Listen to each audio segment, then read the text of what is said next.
ஒரு வேத வசனம் நாம் வாசிப்போம். 1 பேதுரு 2ஆம் அதிகாரம் 9ஆம் வசனம் வாசிப்போமா? எல்லாரும் சேர்ந்து வாசிப்போம். நீங்களோ உங்களை அந்தகாரத்தினின்று தம்முடைய ஆச்சரியமான ஒளியினிடத்திற்கு வரவழைத்தவருடைய புண்ணியங்களை அறிவிக்கும்படிக்கு தெரிந்து கொள்ளப்பட்ட சந்ததியாயும் ராஜரீகமான ஆசாரிய கூட்டமாயும் பரிசுத்த ஜாதியாயும் அவருக்கு சொந்த ஜனமாகவும் இருக்கிறீர்கள். தெரிந்து கொள்ளப்பட்ட சந்ததி. ஒரு நாள் இருளில் இருந்தோம், சோகத்தில் இருந்தோம், துன்பத்தில் இருந்தோம், வியாதியின் அகோரத்தில் இருந்தோம், மரண பள்ளத்தாக்கில் இருந்தோம். நம்முடைய சோகம் எல்லாருக்கும் தெரிந்தது. நான் சோகமானவன், நான் இருளில் இருக்கிறேன் என்று எல்லாருக்கும் தெரியும். ஆள் பார்க்க ஃபேரா இருப்பாங்க, ஆனா இருக்கிறது இருட்டுல. ஏன்னா ஃபேரா இருந்துட்டு இருட்டுல போய் நின்று பாருங்க, நீங்க தெரிய மாட்டீங்க. அதனால அவர் என்ன செய்தார்னா, அந்தகாரத்தினின்று, என்ன பவுல் எழுதும்போது சொல்லுகிறார், புறம்பான இருளில் இருந்து என்ன ஆச்சரியமான ஒளியினிடத்திற்கு, இல்லை அதே அதிகாரத்தில் தான் இருக்குன்னு நினைக்கிறேன். புறம்பான இருளிலிருந்து ஆச்சரியமான ஒளியினிடத்திற்கு வரவழைக்கப்பட்டவர்களுடைய என்ன, அதாவது தெரிந்து கொள்ளப்பட்ட வரவழைத்தவருடைய புண்ணியங்களை அறிவிக்கும்படிக்கு. அந்தகாரத்தில் இருந்து அவர் அதுல போடுறாரு, தம்முடைய ஆச்சரியமான ஒளியினிடத்திற்கு. கரண்ட் இல்லாமலே லைட் எரியும், என்ற பேட்டரி இல்லாமலே லைட் எரியும். அது என்ன லைட்னா என்ன? காட்ஸ் லைட், தேவ வெளிச்சம் நம்மில் உதிக்கும் எப்பொழுது. அதுக்காகவே தேவன் நம்மை தெரிந்து கொண்ட அந்த மேன்மை குறித்து நாம் பார்க்க போகிறோம். இந்த நாட்களில் நான் தாவீதின் வாழ்க்கை சரிதையை எடுத்து ஒவ்வொரு குறிப்பாக இந்த ஒரு நாட்களில் நான் உங்களோடு பேசுவேன். தாவீது தேவனால் தெரிந்து கொள்ளப்பட்டவன். தேவனால் தெரிந்து கொள்ளப்பட்டவன் என்ற அந்த ஆசீர்வாதத்தை முதலாவது அவர் பெறுகிறார். என்னை தேவன் தெரிந்தெடுத்திருக்கிறார் என்கிற ஒரு உறுதி, ஒரு கன்ஃபர்மேஷன் நமக்கு வேண்டும். நான் தேவனால் தெரிந்து கொள்ளப்பட்டிருக்கிறேன். கர்த்தருக்கு மகிமை உண்டாவதாக. இதில் எந்த சம்பந்தமும் இல்லாமல் தாவீது இருந்தார். சங்கீதம் 78, 70, 71 ஆகிய 2 வசனங்களை நீங்கள் பாருங்கள்.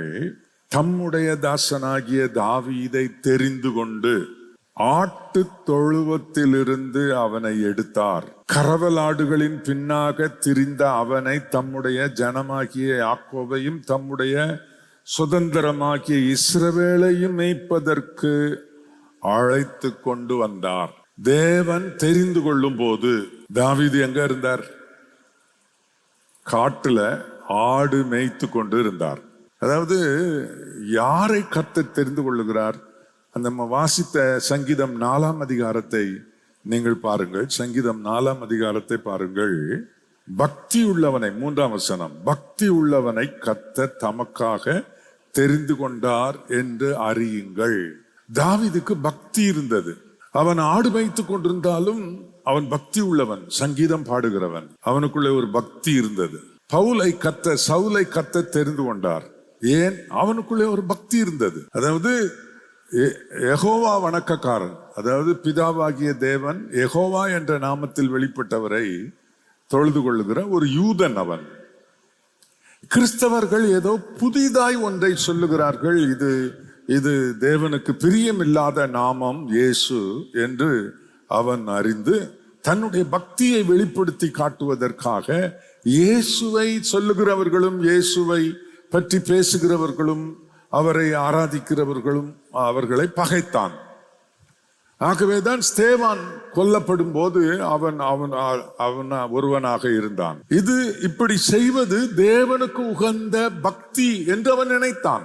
பக்தி உள்ளவனை தமக்காக தெரிந்து கொள்ளுகிற தேவன், அவன் தமஸ்குவுக்கு குதிரையில போய்கொண்டிருக்கும் போது சடுதியாய் அவனை சந்தித்து தேவன் அவனை தெரிந்து கொண்டார். கர்த்தருக்கு ஸ்தோத்திரம். அப்போஸ்தலர் நடபடிகள் 9ஆம் அதிகாரம் 15ஆம் வசனத்துல தேவன் அனனியாவுக்கு சவுலை பற்றி சொல்லும்போது 15ஆம் வசனம், 9ஆம் அதிகாரம் 15ஆம் வசனம், அதற்கு கர்த்தர், நீ போ, அவன் பிரஜாதிகளுக்கும் ராஜாக்களுக்கும் இஸ்ரவேல் புத்திரருக்கும் என்னுடைய நாமத்தை அறிவிப்பதற்காக நான் தெரிந்து கொண்ட பாத்திரமாயிருக்கிறான். அவன் கிறிஸ்தவர்களை துன்பப்படுத்தினான், உண்மைதான். ஆனால் அவனுக்குள்ளே பக்தி இருந்தது. அந்த பக்தியை நேர்வழிப்படுத்தவும் அவனை நான் தெரிந்து கொண்டேன். அவன் பக்தி உள்ளவனாய் இருக்கிறதுனால நான் அவனை தெரிந்து கொண்டேன். அவன் எனக்காக, என்னை பற்றி, அவன் பிரஜாதிகளுக்கு ராஜாக்களுக்கு இஸ்ரவேல் மக்களுக்கு என் நாமத்தை அவன் சொல்லுவான். அதுக்காக நான் அவனை தெரிந்து கொண்டிருக்கிறேன். நான் தெரிந்து கொண்ட பாத்திரம் என்று கர்த்தர் சொல்லுகிறார். நான் சிறு பையனாய் இருக்கும் போதே தேவன் பேரில் பக்தி உள்ளவன். ஒரு நாள் நான் சண்டே ஸ்கூல்ல படித்து கொண்டிருக்கும் போது எனக்கு சண்டே ஸ்கூல்ல பாடம் எடுத்த மிஸ்ஸஸ் லீலா ராஜரத்னம், அவங்க இல்லை, அவங்கள நான் தான் அடக்கம் பண்ணேன். ஒரு பெரிய தீர்க்கதரிசி அந்த அம்மா. அவங்க தான் எனக்கு சண்டே ஸ்கூல் டீச்சர். அவங்க எனக்கு இப்படி சொல்லி கொடுத்தாங்க. ஏசாயா 53ஆம் அதிகாரம் 5ஆம் வசனத்தை இப்படி வாசிக்கும்படி சொன்னாங்க. எப்படி எடுத்து பாருங்க. சொர்ணராஜுடைய மீறுதல்களின் நிமித்தம் அவர் காயப்பட்டு, சொர்ணராஜுடைய அக்கிரமங்கள் நிமித்தம் அவர் நொறுக்கப்பட்டார். சொர்ணராஜுக்கு சமாதானத்தை உண்டு பண்ணும் ஆக்கினை அவர் மேல் வந்தது, அவருடைய தழும்புகளால் குணமாகிறேன் என்று நீ வாசி அப்படின்னு சண்டே ஸ்கூல்ல சொல்லி கொடுத்தான். அப்போ எனக்கு பக்தி வந்தது. எனக்கு இயேசுவின் மேல் தப்பு செய்வேன், ஆனா போய் தனியா ஜெபம் பண்ணுவேன். சின்ன பையனா இருக்கும்போதே தனியா போய் ஜெபம் பண்ணுவேன். அப்படி அனுபவம் இருந்தது. ஆகவேதான் கர்த்தர் என்னை தெரிந்து கொண்டார். அன்பான தேவனுடைய பிள்ளைகளே, உங்களுக்கும் ஒரு விசுவாசம் தேவன் பேரில் வந்தது. இயேசுவின் மேல் ஒரு பக்தி உங்களுக்குள் இருந்தது. ஆகவே கர்த்தர் உங்களை தெரிந்து கொண்டார். அந்தகாரத்தில் இருந்து, தேவன் தெரிந்து கொள்ளாத ஜனங்களின் நடுவில் இருந்து கர்த்தர் உங்களை தெரிந்து கொண்டார். உங்களை விட படித்தவர்கள், உங்களை விட நல்ல பர்சனாலிட்டி உள்ளவர்கள், சரீர அமைப்பு உள்ளவர்கள், உங்களை விட எல்லா அதாவது வாக்கு வல்லமையுடைய பேச்சாற்றல் உடையவர்கள், அறிவுள்ளவர்கள், ஞானம் உள்ளவர்கள் எல்லாரும் இருக்க கர்த்தர் உன்னை ஏன் தெரிஞ்சுக்கிட்டார் அப்படின்னு சொன்னா, அவரை பற்றி ஏதோ ஒன்று உனக்குள்ள இருந்துச்சு. இயேசுவை குறித்து, தேவனை குறித்த ஒரு பக்தி உனக்குள்ள இருந்துச்சு. கொர்நேலியு ஏன் ஜெபம் பண்றான்னா அவனுக்கு தெரியாது. யார் கடவுள் நமக்கு பதில் கொடுக்க போறாரு அவனுக்கு தெரியாது. அவன் ஒரு கிறிஸ்தவன் அல்ல, ஆனால் பக்தி உள்ளவன். ஆகவே தேவன் ஒரு நாள் அவனுக்கு காட்சி அளித்து அவனை தெரிந்தெடுத்து அவனை கொண்டு தேவன் பெரிய காரியங்களை செய்தார். நான் சொல்லுகிற சில குறிப்புகளை எல்லாம் நீங்கள் கவனமாக கவனியுங்கள். கர்த்தருக்கு ஸ்தோத்திரம். என்னை தேவன் தெரிந்து கொண்டார் என்கிற உறுதி நம்ம எல்லாருக்கும் இருக்க வேண்டும். எல்லாருக்கும் இருக்க வேண்டும்.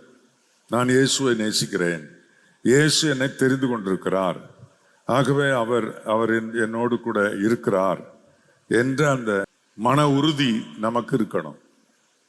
1 சாமுவேல் 16ஆம் அதிகாரம் எடுத்து வைத்துக் கொள்ளுங்கள். 1 சாமுவேல் 16ஆம் அதிகாரத்தில் முதல் வசனத்தில், அதற்கு முந்தின அதிகாரங்களிலே தேவன் ஏற்படுத்தின ராஜா சவுல் தேவனுக்கு விருப்பமாய் நடக்கவில்லை, தேவன் சொன்னபடி அவன் செயல்படவில்லை. ஆகவே தேவன் அவனை புறக்கணித்து விட்டார். இப்பொழுது தேவன் எந்த நிலையில் இருக்கிறார் என்றால், சவுலுக்கு பதிலாக வேறொரு ராஜாவை தெரிந்தெடுக்கும் ஒரு நிலையில் தேவன் இப்பொழுது செயல்பட்டு கொண்டிருக்கிறார். சாமுவேலை கூப்பிடுகிறார். சாமுவேலை கூப்பிட்டு சொல்லுகிறார், கர்த்தர் சாமுவேலை நோக்கி, இஸ்ரவேலின் மேல் ராஜாவா இராதபடிக்கு நான் புறக்கணித்து தள்ளின சவுலுக்காக நீ எந்த மட்டும் துக்கித்து கொண்டிருப்பாய்? நீ உன் கொம்பை தைலத்தால் நிரப்பிக்கொண்டு வா, பெத்லெகேமியனாகிய ஈசாயின் இடத்துக்கு உன்னை அனுப்புவேன். அவன் குமாரரில் ஒருவனை நான் ராஜாவாக தெரிந்து கொண்டேன் என்றார். அப்போ சாமுவேல் சொல்றாரு, நான் இப்படி இதுக்காக நான் பெத்லகேமுக்கு போறேன் அப்படின்னு தெரிஞ்சா சவுல் என்னை கொன்னு போடுவானே அப்படின்னும் போது ஆண்டவர் சில உத்திகளை அவனுக்கு சொல்லிக் கொடுக்கிறார். இப்பொழுது அவர் பெத்லகேமுக்கு போகிறார். கர்த்தருக்கு ஸ்தோத்திரம். 10ஆம் வசனம், அதிலே 10ஆம் வசனம் பாருங்கள். இப்படி ஈசாய் தன் குமாரரில் 7 பேரை சாமுவேலுக்கு முன்பாக கடந்து போக பண்ணினான். பின்பு சாமுவேல் ஈசாயை பார்த்து, கர்த்தர் இவர்களில் ஒருவனையும் தெரிந்து கொள்ளவில்லை என்று சொல்லி, இவ்வளவுதானா உனக்கு பிள்ளைகள்?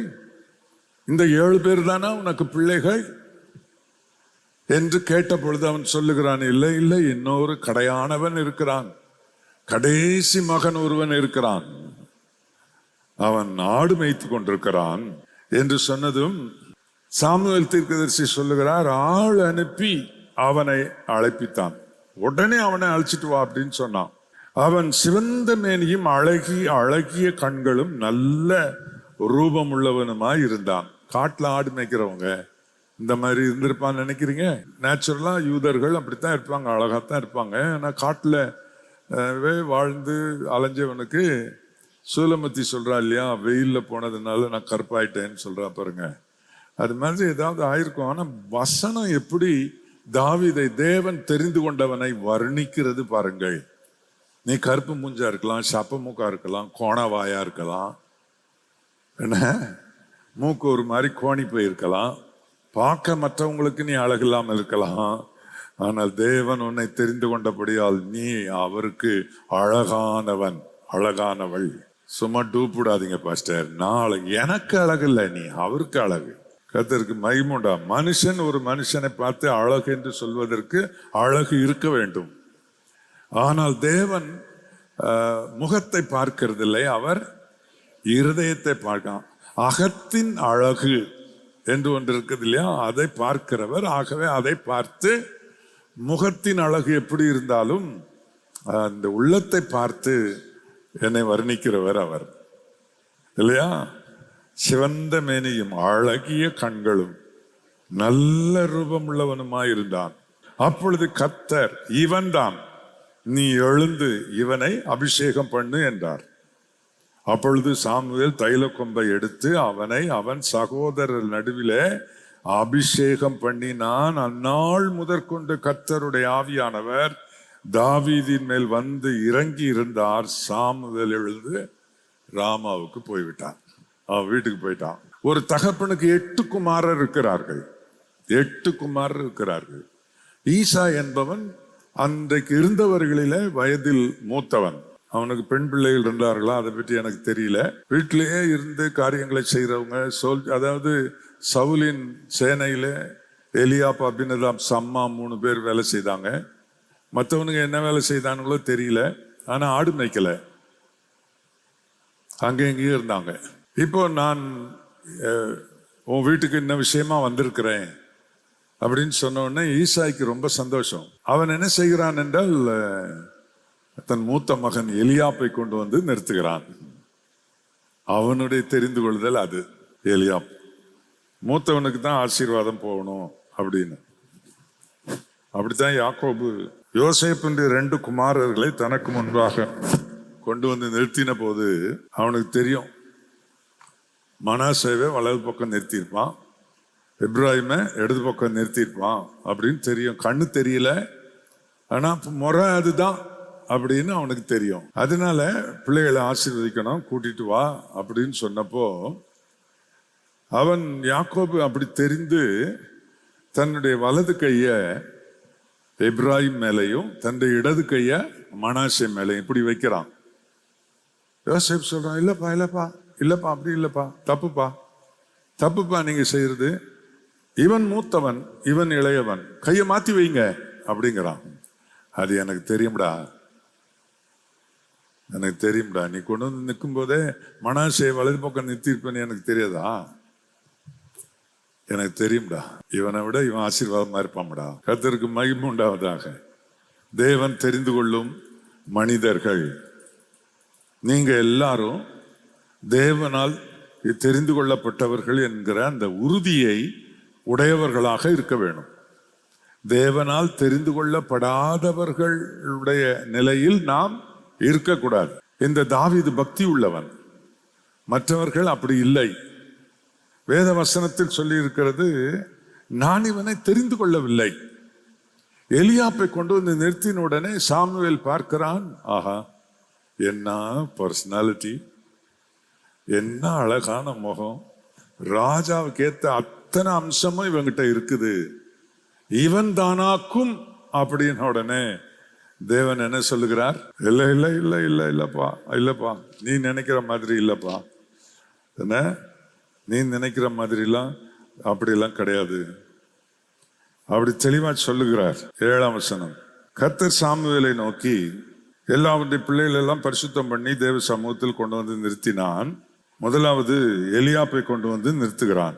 கர்த்தர் சாமுவேலை நோக்கி, நீ இவனுடைய முகத்தையும் இவனுடைய சரீர வளர்ச்சியையும் பார்க்க வேண்டாம், நான் இவனை தெரிந்து கொள்ளவில்லை அப்படின்னு சொல்றது தமிழ்ல வேதாகமத்துல புறக்கணித்தேன் அப்படின்னு இருக்கு. அது ரொம்ப கொஞ்சம் ஹார்டா இருக்கு. ஒன்னு தெரிஞ்சுக்கிடலப்பா, நீ இன்டர்வியூக்கு வந்தீங்க, நீங்க எல்லாம் உங்களை தெரிஞ்சுக்கிடல, அவங்களதான் உங்களெல்லாம் ரிஜெக்ட் பண்ணிட்டாங்க. அதான் புறக்கணிக்கிறது இல்லையா? உங்களை எல்லாம் ரிஜெக்ட் பண்ணிட்டாங்க, ஒரு டிஸ்குவாலிஃபை பண்ணிட்டாங்க அப்படின்னா அது எப்படி இருக்கும்? அப்படி சொல்லியிருக்கு பைபிள்ல. எலியாப்பை நான் புறக்கணித்தேன். தோ அவனுக்கு என்னெல்லாம் இருக்கு, அவனுக்கு அவனுடைய சொல்லியிருக்கு பாருங்க, இவனுடைய சரீர வளர்ச்சியையும் இவனுடைய முகத்தையும் நீ பார்க்க வேணாம். ராஜகலை இருக்கு மூஞ்சில ராஜகலை இருக்கு, உருவம் ராஜாவுக்கு ஏற்ற உருவம், ஆனால் நான் புறக்கணித்தேன். எத்தனை பேருங்க உங்க குடும்பத்துல நம்மளோட பழகுனவங்கள, நம்மளை விட நல்ல தோற்றம் உள்ளவங்க, நல்ல முகச்சாட உள்ளவங்க, அவங்களெல்லாம் விட்டுட்டு உன்னை கர்த்தர், ஹல்லேலூயா ஹல்லேலூயா, நான் இந்த புறக்கணித்தார் என்ற வார்த்தையை நான் அவர்கள் மேல் செலுத்தாமல், அவர்களை தெரிந்து கொள்ளாமல் என்னை தெரிந்து, இதை நான் நினைக்கும் போதெல்லாம் அழுவேங்க. இதை நினைக்கும் போதெல்லாம் நான் அழுவேன். என்னை விட படித்தவங்க, என்னை விட அழகானவங்க எவ்வளோ பேர் இருக்கிறாங்க, எவ்வளோ பேர் இருக்கிறாங்க. கர்த்தர் என்னை தெரிந்து கொள்ளும் போது நான் ஸ்கெலிட்டன் மாதிரி இருப்பேன். அப்படி என்ன நரம்பேன்னு தான் சொல்லுவாங்க, அப்படிதான் இருப்பேன். என்னை விட நல்ல பாடி பில்டர் மாதிரி இருக்கிறவங்க எல்லாம் இருக்கிறாங்களப்பா, நான் உமக்கு வேணுமா இருந்துச்சோ, என்ன நீ தெரிஞ்சு கொண்டீரோ அப்படின்னு நினைச்சாலே நமக்கு மனம் உடையும். ஆண்டவருடைய தெரிந்து கொள்ளுதல் எவ்வளவு அருமையானது இல்லையா? கர்த்தர் என்னை தெரிந்து கொண்டிருக்கிறார். கிறிஸ்தவ பெற்றோருக்கு பிறந்ததினால் அவர் என்னை தெரிந்தெடுக்கவில்லை. கிறிஸ்தவ பெற்றோருக்கு பிறந்த பிள்ளைகள் நிறைய பேர், ஏசுதாசு, தாவீது, கிறிஸ்டியன், ஏசோடியான், எல்லாரும் இங்க இல்லையே. அவங்க எல்லாம் வேற இடத்துல எல்லாம் இருக்கிறாங்க, வேற இடத்துல இருக்கிறாங்களே. நீ கிறிஸ்தவ பெற்றோருக்கு பிறந்ததினால் உன்னை தெரிந்து கொள்ளவில்லை, உன்னை அவர் விரும்பி தெரிந்து கொண்டார்.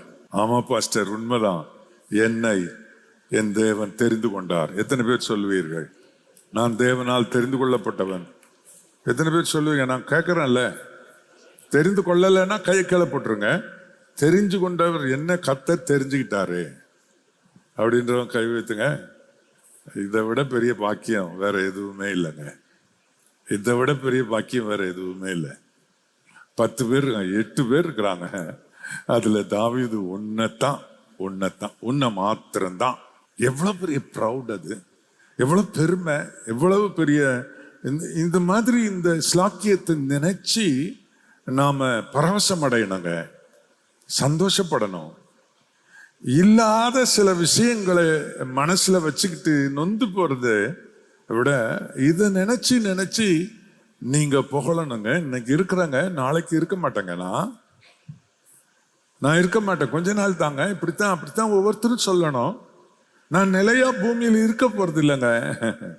ஆனால் அவர் என்ன தெரிஞ்சு கொண்டதுனால கர்த்தருக்கு ஸ்தோத்திரம். அடுத்த ஸ்தானத்துக்கு அவர் என்ன கொண்டு போவார், அடுத்த ஸ்தானத்துக்கு கொண்டு போவார். கர்த்தருக்கு தாழ்வில் இருந்து அவர் நம்மை நிச்சயமாக உயர்த்துவார். ஆகவே என்னை தேவன் தெரிந்து கொண்டார். தாவீதை தேவன் தெரிந்து கொண்ட அந்த சூழ்நிலையை நீங்க பாருங்க. அப்பா ஒன்றும் அவனுக்கு முக்கியத்துவம் கொடுக்கல, அவனுடைய பிரதர்ஸும் முக்கியத்துவம் கொடுக்கல. அதாவது ஞான திருஷ்டிக்காரன் சாமுவேல் பெத்லகேம் ஊருக்குள்ளே வருகிறார்.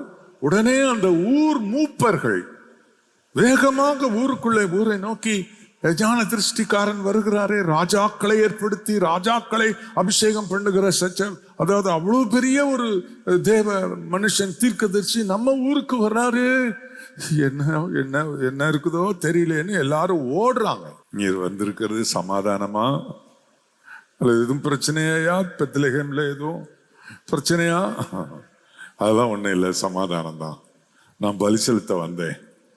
விசேஷமா ஈசாய் குடும்பத்துல எனக்கு ஒரு வேலை இருக்கு அப்படின்னு அவன் சொன்னபடிதான் அவங்க அமைதியில் ஆகிறாங்க. அவ்வளோ பெரிய மனிதன் ஈசாய் வீட்டுக்கு வருகிறான். மூத்தவன் ஈசாய் கிழவன், ஒன்றும் முடியாது. மூத்தவன் எலியாப், அடுத்தவன் அபினதாப், அடுத்தவன் சம்மா. இந்த 3 பேர் என்ன செய்திருக்கணும்? எல்லாரையும் கூட்டியிருக்கணும். இல்ல, தம்பியை கூட்டிட்டு வாங்க, தாவீதை கூட்டிட்டு வாங்க, விட்டுறாதீங்க என்று சொல்லி அவங்க எல்லாரும் கூட்டியிருக்கணும். தாவீதை அவங்க மைண்ட் பண்ணவே இல்லை. அவங்க அப்பாவும் அப்படித்தான். அவங்க அப்பாவும் கேட்கலையே, தாவீது எங்கப்பா அப்படின்னு. அது எப்படி நம்ம புரிகிறோம் அப்படின்னா, இந்த ஞான திருஷ்டிக்காரன் சாமுவேல் உனக்கு இவ்வளவுதானா பிள்ளைகள் என்று கேட்ட போது தான் அவன் சொல்லுகிறான், இல்லை இல்லை, இன்னும் ஒருவன் இருக்கிறான், அவன் கடைசி பிள்ளை, அவன் ஒருவன் இருக்கிறான், அவன் ஆடு மேய்த்து கொண்டிருக்கிறான். அதுக்குள்ளே இருக்கிற அர்த்தம் எல்லாம் என்னன்னா, அவன் இவர்களால் புறக்கணிக்கப்பட்டவன், அவன் இவர்களால் முக்கியத்துவம் பெறாதவன், தகப்பனால் சகோதரர்களால் முக்கியத்துவம் பெறாதவன், ஆனால் தேவனால் முக்கியத்துவம் பெற்றவன். அல்லேலூயா, கர்த்தருக்கு மகிமை உண்டாவதாக. இந்த உலகத்துல பெற்றோரோ அல்லது சக மனிதர்களோ, உன்னோடு கூட பிறந்தவர்களோ அல்லது உன்னோடு கூட இருக்கிற மக்களோ உன்னை டீக்ரேட் பண்ணி இருக்கலாம். நீ தாழ்வானவன், நீ புறக்கணிக்கப்பட வேண்டியவன், அவனெல்லாம் கூப்பிடாதீங்க, அந்த மனுஷன் வேண்டாம் அப்படின்ற இடத்துல நீ இருந்திருக்கலாம். ஆனால் கர்த்தருக்கு ஸ்தோத்திரம், நீ ஒரு நாள் பண்ண ஜெபத்தை அவர் ஞாபகத்துல வச்சிருக்கார். நீ சின்ன பையனா இருக்கும்போது ஒரு ஜெபம் பண்ணியே, ஏசப்பா அப்படின்னு சொல்லி உன் சண்டே ஸ்கூல் டீச்சர் அல்லது யாரோ சொல்லி கொடுத்ததுல ஒரு ஜெபம் பண்ணியே, அதை அவர் கேட்டாரே, அது அவர் ஞாபகத்துல இருக்குது இல்லையா? அது அப்படியே அவர் பார்க்கிறார், தேடுறார். கர்த்தர் தெரிஞ்சு எடுக்கிறார். என்னை தெரிஞ்செடுத்து அதுக்கப்புறம் அவர் தெரிஞ்ச பிற்பாடு நான் மறைந்திருக்க மாட்டேன், நான் எல்லாருக்கும் பிரதானமானவனாக மாறிவிடுவேன். அன்பானவர்களே, இதற்கு பிறகு உள்ள அடையாளங்கள் நம்மில் தோன்றாமல் இருப்பதுதான் அதிசயமாக இருக்கிறது. கர்த்தருக்கு மகிமை உண்டாவதாக. தாவீது அபிஷேகம் பண்ணிட்டு ஞான திருஷ்டிக்காரன் போயிட்டார். தாவீது இதெல்லாம் பெருசா ஒன்றும் பெருசுப்படுத்திக்கிடல. நீங்க இவ்வளவு பெரிய விருந்து வச்சிருக்கிறீங்க, என்னை கூப்பிடாம இப்படி செய்றீங்களா, பார்க்கலாம், என்ன புறக்கணிச்சிட்டீங்களா, நம்ம என்ன ஒரே சண்டை போட்டிருப்போம்ல. வீட்டுக்கு வந்து பார்த்தா பெரிய சாமுவேல் தீர்க்கதரிசி இருக்கிறாரு, பெரிய தட்டப்புட்டெல்லாம் இருக்குது அப்படின்னா என்ன மறந்துட்டீங்க. அவன் சகோதரர் நடுவில் அவனை அபிஷேகம் பண்ணினான். அதாங்க அங்க விசேஷம். அவனை புறக்கணித்த அவன் சகோதரர் நடுவில் அவனை கொம்பு தைலத்தினால் ஊற்றி அவனை அபிஷேகித்தார். அன்னைக்கு பரிசுத்த ஆவி அவனுக்குள்ள வந்தார். என்னைக்கு தேவன் உங்களை தெரிந்து கொண்டாரோ அன்றைக்கு ஆவியானவர் உங்களை தொட ஆரம்பித்து விட்டார். ஆவியானவர் உங்களோடு கூட தொடர்பில் இருக்கிறார். குறித்த வேளையில் எல்லாம் உங்களுடைய தெரிந்து கொள்ளுதலை அவர் உறுதி செய்தார். நான் தேவனால் தெரிந்து கொள்ளப்பட்டவன். கர்த்தருக்கு ஸ்தோத்திரம். கர்த்தருடைய நாமத்தினால நான் உங்களுக்கு சொல்லுகிறேன், தேவன் என்னை தெரிந்து கொண்டிருக்கிறார் என்ற அந்த உறுதி எனக்கு இருக்கும்போது நிச்சயமாக என்னுடைய வாழ்க்கையில் அதற்கு பிற்பாடு பாருங்க, என்னை அவருக்கு வேணும் அப்படின்னு தெரிஞ்சுக்கிட்டார். எப்படி தெரிஞ்சுக்கிட்டாராம் பாருங்க, உபாகமத்துல பாருங்க, உபாகமத்துல 7ஆம் அதிகாரம் 7ஆம் அதிகாரம். இந்த வசனம் பழைய ஏற்பாட்டு மக்களுக்கு நீங்க சொல்லிடக்கூடாது. என்ன? 7ஆம் அதிகாரம் 6ஆம் வசனம் பாருங்க. நீ உன் தேவனாகிய கர்த்தருக்கு பரிசுத்த ஜனம், பூச்சக்கரத்தில் உள்ள எல்லா ஜனங்களிலும் உன் தேவனாகிய கர்த்தர் உன்னை தமக்கு சொந்த ஜனமாய் இருக்கும்படி தெரிந்து கொண்டார். கர்த்தர் என்னை ஏன் தெரிந்து கொண்டார்னா, அவருக்கு சொந்த மகனாக, மகளாக, அவருடைய ஜனமாக, அவருடைய குடும்பமாக, அவருடைய பிள்ளைகளாக இருக்கும்படி தெரிந்து கொண்டார். எனக்கு இதெல்லாம் பெரிய பெரிய யாருக்கும் கிடைக்காத ஒரு பெரிய விஷயங்க. 1000 பேருக்குள்ள என்ன ஒருவனை கர்த்தர் தெரிந்தெடுத்தார்னா அதை விட என்ன விசேஷம் இருக்குது? கர்த்தருக்கு மகிமை உண்டாகுது. அப்படித்தான் உங்களை தெரிந்தெடுத்தார். அதனால்தான் நீங்க ஆலயத்துக்கு வருகிறீர்கள், தேவனை தொழுது கொள்ள வருகிறீர்கள். தேவன் உங்களை தெரிந்தெடுத்திருக்கிறார். இந்த உறுதியெல்லாம் நீங்கள் உங்கள் வாழ்க்கையில் நீங்கள் அனுபவிக்க வேண்டும். கர்த்தருக்கு ஸ்தோத்திரம். அதே உபாகமம் 10ஆம் அதிகாரம் 15ஆம் வசனத்தில் பாருங்கள். ஆனாலும் கர்த்தர் உன் பிதாக்கள் மேல் அன்பு கூறும் பொருட்டு அவர்களிடத்தில் பிரியம் வைத்து அவர்களுக்கு பின் அவர்களுடைய சந்ததியாகிய உங்களை இந்நாளில் இருக்கிறபடி சகல ஜாதிக்குள்ளும் தமக்கென்று தெரிந்து கொண்டார். என் சொந்த மகனாய் மகளாய் இருக்கும்படி தெரிந்து கொண்டார். தமக்கென்று தெரிந்து கொண்டார். அடாப்ட் பண்ணிட்டாருங்க. லீகலா அடாப்ட் பண்ண, ஹெவன்லி அடாப்ட், இணைத்து கொண்டார். அவருக்கு சொந்த மகனாக இருக்கும்படி தமக்கென்று அவர் நம்மை தெரிந்து கொண்டார். இன்னொரு வசனம் வாசிக்கிறேன் பாருங்கள். ஏசாயா 41:9 வசனம். நீ என்று வருகிற இடத்துல எல்லாம் உங்களைத்தான் நீங்க நினைச்சுக்கிடணும். அது இஸ்ரவேலுக்கு சொன்னதா இருக்கலாம், யாக்கோபுக்கு சொன்னதா இருக்கலாம், அதை பற்றி இல்லை. பைபிளை எழுதி என்ன ஏன் வாசிக்க வச்சிருக்கேன்னா அது எனக்காக. 9ஆம் வசனம் பாருங்கள். நான் பூமியின் கடையாந்திரங்களில் இருந்து உன்னை எடுத்து அதன் எல்லைகளிலிருந்து அழைத்து வந்து நீ என் தாசன், நான் உன்னை தெரிந்து கொண்டேன். அல்ல, தாசன் அப்படின்னா சன், பிலவட் சன் அப்படின்னு அர்த்தம். அதுல நீங்க எல்லாரும் அந்த வரியை மட்டும் வாசிங்க. நீங்க உங்களுக்கு வாசிங்க. நீ என் மகன், மகள் போட்டுங்களேன். நீ என் மகன், நான் உன்னை தெரிந்து கொண்டேன், நான் உன்னை வெறுத்து விடவில்லை என்று சொன்னேன். நான் தெரிஞ்சுக்கிட்டாலும் நான் உன்னை வெறுக்கும்படியான சில சேட்டைகள்லாம் உங்ககிட்ட இருக்குது. அவங்க கிட்ட என்ன சேட்டை இருக்குதோ அதே சேட்டை உங்ககிட்டயும் இருக்குது. ஆனா நான் உன்னை சொல்லுங்க, நான் உன்னை வெறுக்கல. ஏன்னா எனக்கு சொந்த பிள்ளையா இருக்கும்படி உன்னை தெரிந்து கொண்டேன். அவங்கள சுத்தம் பண்ணுவனோ இல்லையோ, உன்னை நான் சுத்தம் பண்ணுவேன். வெறுத்து தள்ளவே மாட்டேன். நீ இந்த தப்பு பண்ணிட்ட, எனக்கு வேண்டாம்டா போ அப்படின்னு வீட்டை விட்டு துரத்துக்கிற மனுஷன், உலக தகப்பன் மாதிரி நான் இருக்க மாட்டேன். நான் உன்னை வெறுக்கவே மாட்டேன் அவர் சொல்லியிருக்கான். அதனால 10ஆம் வசனத்துல பாருங்க, அது தொடர்ந்து நான் வாசிப்போம். ஏற்கனவே நமக்கு பரிச்சயமான வசனம் அது. நீ பயப்படாதே, நான் உன்னுடனே இருக்கிறேன். அதுல முந்தின வார்த்தை கடைசி, நான் உன்னை வெறுத்து விடவில்லை. அதாவது நான் உன்னை தெரிந்து கொண்டேன். அது நல்லா இருக்கு. நான் உன்னை தெரிந்து கொண்டேன், ஆனா நான் உன்னை வெறுத்து விடவில்லை. நான் தெரிஞ்சு கொண்டதில் பிறகும் கூட நான் அந்த வெறுக்கும்படியான செயல்கள் உங்ககிட்ட இருக்குது, ஆனா நான் வெறுக்கல. அதுல என்ன வார்த்தை இருக்குன்னா, இந்த வசனங்கள் எல்லாம் ஆராய்ஞ்சு பார்த்தீங்கன்னா, நான் உன்னை குணமாக்குவேன், நான் உன்னை சீர்படுத்துவேன், நான் உன்னை செப்பனிடுவேன், உன்னை சரி செய்வேன். ஏன்னா நான் தெரிந்து கொண்டதுனால, நீ என் பிள்ளையா இருக்கிறதுனால. அதனால் நீ பயப்படாதே, நான் உன்னுடனே இருக்கிறேன், திகையாதே, நான் உன் தேவன், நான் உன்னை பலப்படுத்தி உனக்கு சகாயம் பண்ணுவேன், என் நீதியின் வலது கரத்தினால் உன்னை தாங்குவேன். இதோ உன்மேல் எரிச்சலாய் இருக்கிற யாவரும் வெட்கி லட்சை அடைவார்கள். உன்னோடே வழக்காடுகிறவர்கள் என பயங்கரமா இருக்க வார்த்தைங்க. நாசமாகி ஒன்றுமில்லாம போவாங்க.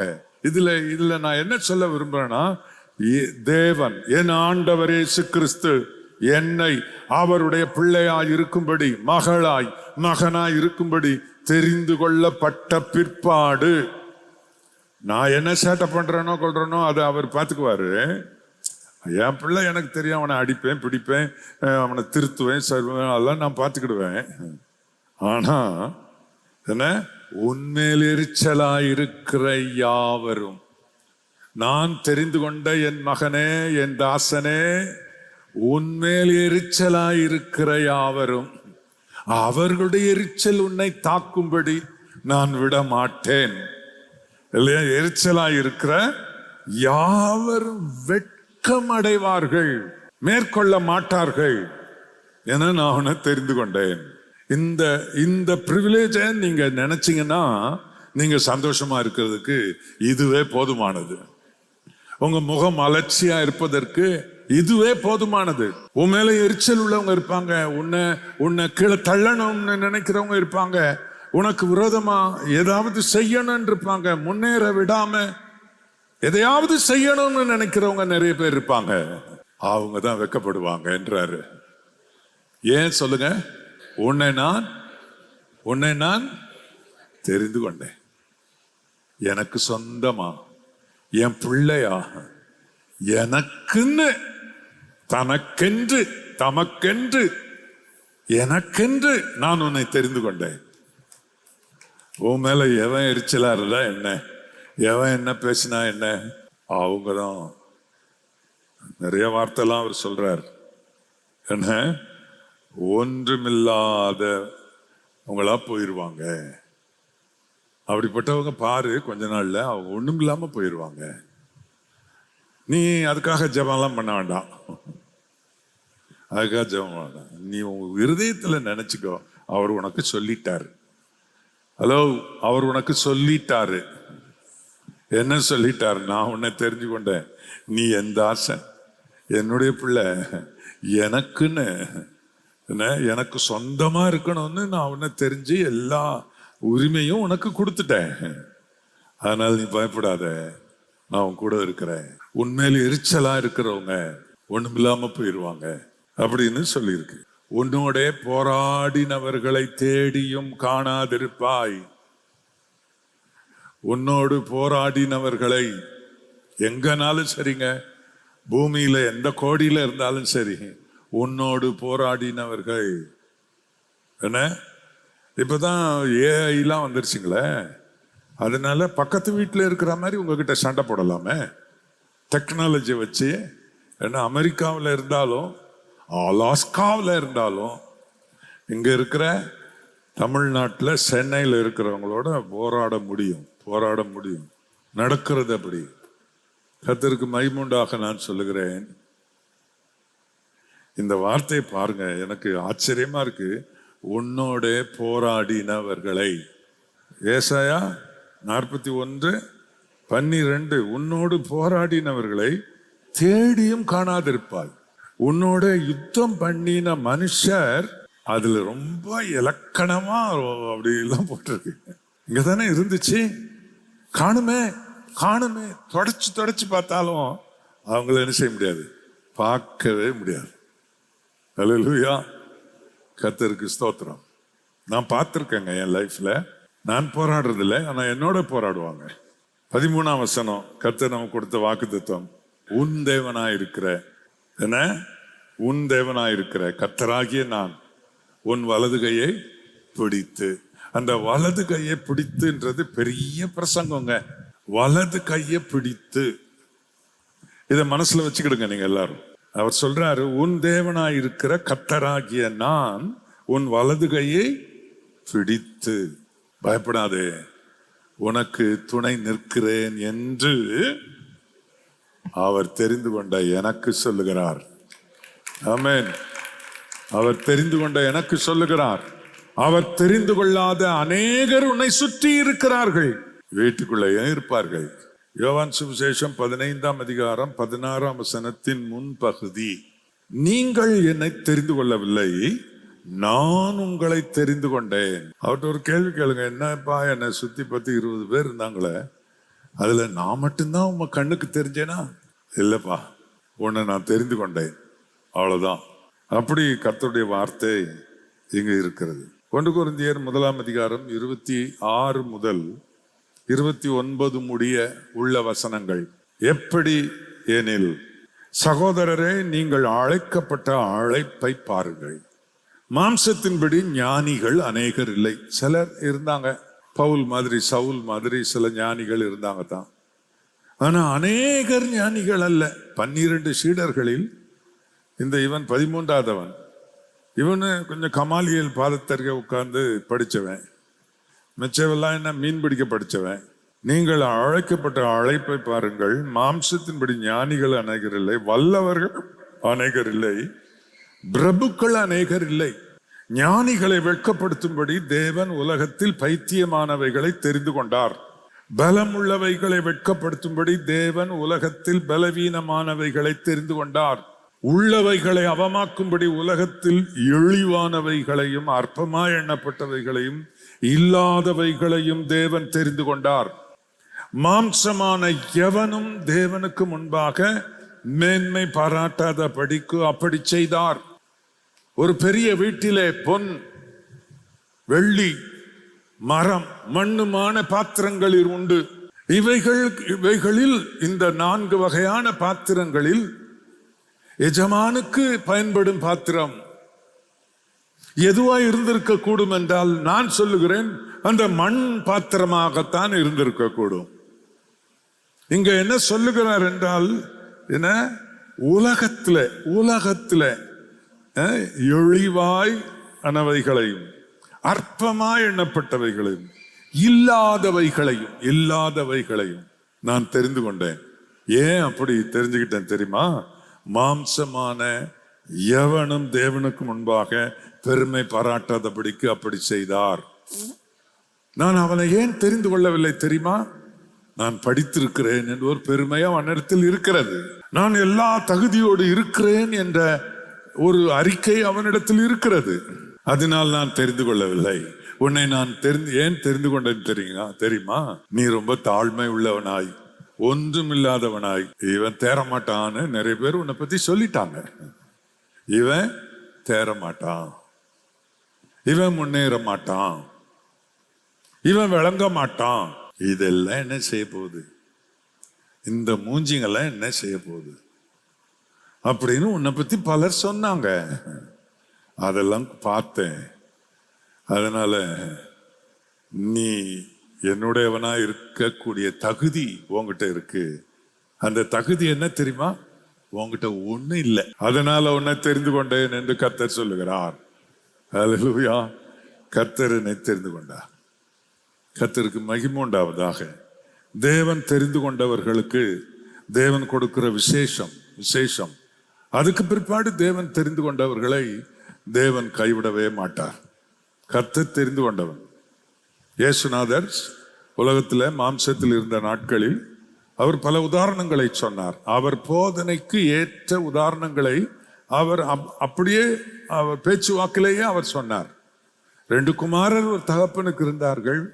இளையவன் தகப்பனிடத்தில் எல்லாவற்றையும் கேட்டு பெற்றுக்கொண்டு அவன் தூர தேசம் போய்விட்டான்.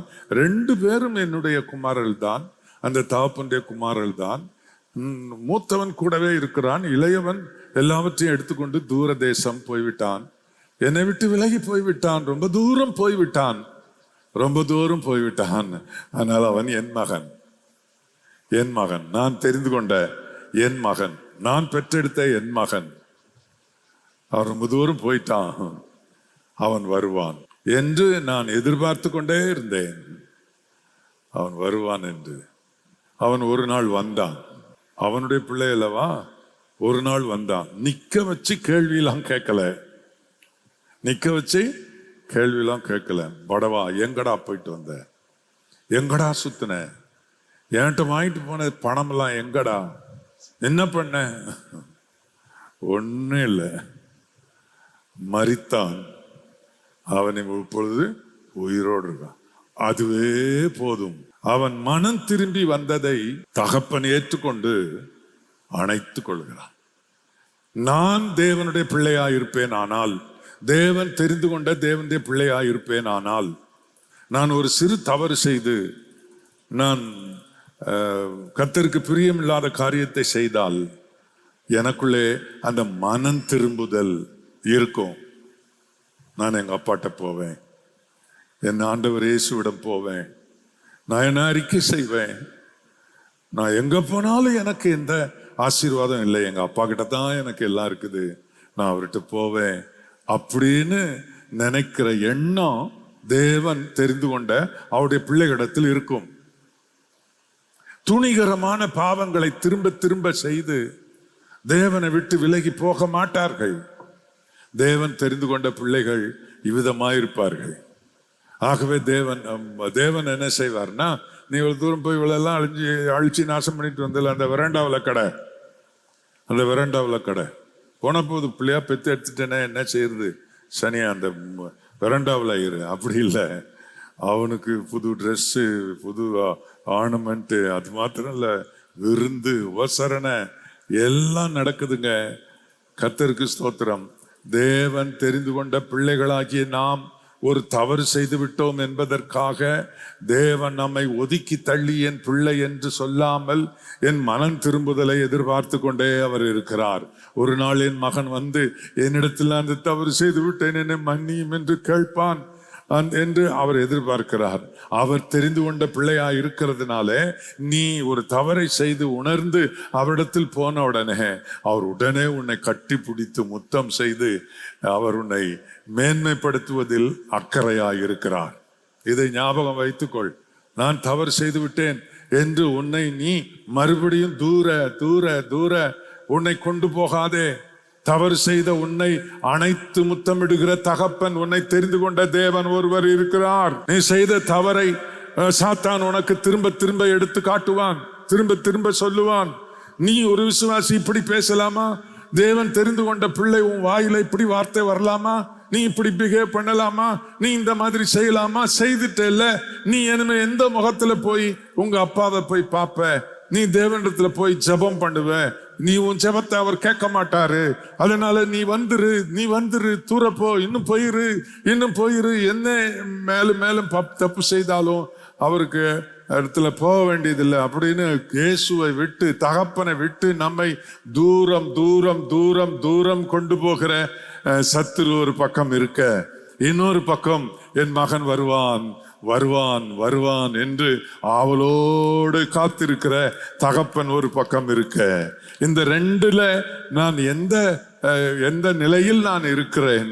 கர்த்தருக்கு மகிமை உண்டாவதாக. ஆண்டவருக்கு ஸ்தோத்திரம். இந்த தகப்பன் தன்னை குறித்து இயேசு சொல்லும் போது என்ன சொல்கிறானா, அந்த தகப்பன் வீட்டிலிருந்து இறங்கி ஓடி அவனை கட்டிப்பிடித்து அணைத்து முத்தமிட்டான் என்று சொல்லி இருக்கிறது. தேவனால் தெரிந்து கொள்ளப்பட்ட பிள்ளைகளே, உங்களுடைய வாழ்க்கையில் தவறுகள் வரும்போது, இந்த மாம்சத்துல இருக்கிற நாட்களில் தவறுகள் வரும்போது, உங்கள் அங்கிகளை, உங்களுடைய ரட்சிப்பின் வஸ்திரங்களை, உங்கள் அங்கிகளை ஆட்டுக்குட்டியின் ரத்தத்தில் தோய்த்து விழுங்கள். ஆட்டுக்குட்டியின் ரத்தம் இன்றைக்கும் ஜீவனுள்ளதா இருக்கிறது. மன்னிக்கிற இயேசுவின் ரத்தம், என்னை சுத்திகரிக்கிற இயேசுவின் ரத்தம் இன்றைக்கும் அவைலபிளா இருக்குது, இன்னைக்கும் ஆயத்தமா இருக்கிறது. அதனால் சுத்திகரிக்கப்படுங்கள். இயேசு கிறிஸ்துவின் பிள்ளைகள், தெரிந்து கொள்ளப்பட்ட அந்த சந்ததியில, தெரிந்து கொள்ளப்பட்ட அந்த கூட்டத்தில் உங்களை நிலை நிறுத்தி கொள்ள நீங்கள் காரியங்களை செய்யுங்கள். அவ்வப்பொழுது மாம்சத்தில் இருக்கிறதுனால சில தவறுகளை செய்யும்படியான சூழ்நிலைகள் வந்து விடுகிறது. ஆயிலும் மன்னித்து அரவணைத்துக் கொள்ளுகிற அப்பா, உன்னை தெரிந்து கொண்ட அப்பா இருக்கிறார். அவரிடம் உன்னை ஒப்புக்கொடு, கர்த்தர் உன்னை ஆசீர்வதிப்பார். என்னோட பேசினார் பாஸ்டர். இன்னைக்கு ரொம்ப முக்கியமான செய்தி, வார்த்தை இது. அதனால நான் என் ஆண்டவர் இயேசு அப்பா கூடவே என்னை தெரிந்து கொண்ட என் தேவனுக்கு மகிமையா என்னை ஒப்பு கொடுக்கிறேன். நீ தூர இருந்தா அவர் உன்னை உயர்த்த முடியாது. இந்த கெட்டகுமாரன் தூரவே இருந்தான், பன்றிகளோடவே இருந்தான் என்றால் தகப்பனால் அவனை உயர்த்த முடியாது. அவன் மனம் திரும்பி வந்து விட்டால் அவனுக்குரிய உயர்வை அவர் கொடுத்தே தீர்வார். ஒரு நாள் உனக்கு இது இல்லை என்று சொல்ல மாட்டார். அண்ணன் ஒருவேளை சொல்லலாம், இவனுக்கு ஏன் இதெல்லாம் என்று சொல்லலாம். ஆனால் அப்பா ஒரு நாளும் சொல்லவே மாட்டார். உனக்குரியதை, உனக்குரிய மேன்மை, உனக்குரிய உயர்வு உனக்கு கொடுத்தே தீருவார்.